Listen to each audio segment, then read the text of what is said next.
Volunteering in electronics repairs is always quite an adventure. It's quite a lot of fun actually, because it's a tight-knit community of people like me who are hosting and kind of coordinating things, making sure that people who bring in things tell us what's wrong with them, tell us if there is an inciting incident that might give us some insight into what might be broken and why. Hosting these repair parties is actually a lot of fun because there's a lot of things going on. There's a lot of things that we're juggling. We're making sure that our fixers have everything they need, whether that's specialist screwdrivers or fiddly little bits that we're trying to make sure when we're disassembling things we keep track of.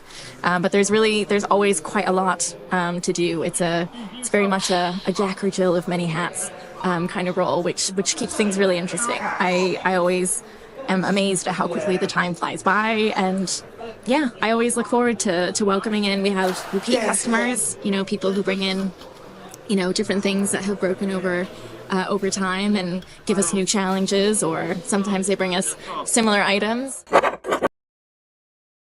To be a host, you really just want to be open to chatting with people, because that's what you'll spend a lot of your time doing, is just welcoming people into the repair party, making sure that they tell us what they know about their item, and giving them a bit of, controlling expectations on whether we'll be able to get to them within 15 minutes, or whether there are a few items, for instance, that we really won't mess with, like microwaves. So making sure that we're filtering out anything that we really won't be able to tackle. But it's a pretty short list, to be fair. So no special skills, really. Just happy to talk to people in the community, make sure that all of our fixers have tea and coffee. And generally you just set up the space, make sure that, we've got our PowerPoints, we've got our PAT tester set up for when we need to PAT test things, but it's not a very difficult thing to get into at all. I think the reason I can't speak for everyone, but the reason that I volunteer for Sustainable Thornton Heath is because I actually really value the interactions that I get from the community. I enjoy helping people. I really think it's a small thing that you can do, and I'm very curiosity driven, so I quite like seeing what the inside of a toaster looks like, how difficult it is to get it apart and or back together again. Sometimes it's the getting back together that's harder.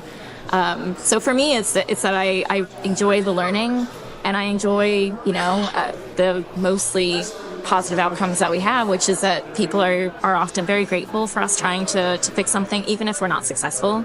And I think it goes a long way towards just bringing people together and getting people to talk, realize that you have lots in common. You go to the same park, or, you've had the same toaster do the same thing to you before, So lots of reasons, but for me, that's what I come back for.